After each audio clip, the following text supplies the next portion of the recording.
Hello guys, welcome to another Balisong tutorial. On today's video I will teach you a trick I made. I call this wing.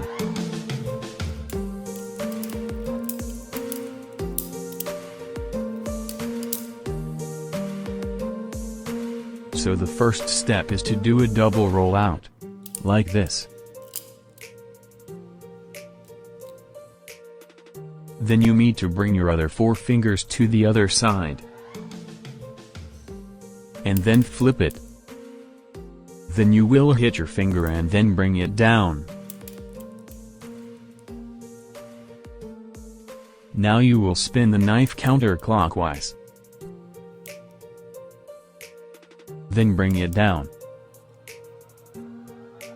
Remove your fingers. And bring it up.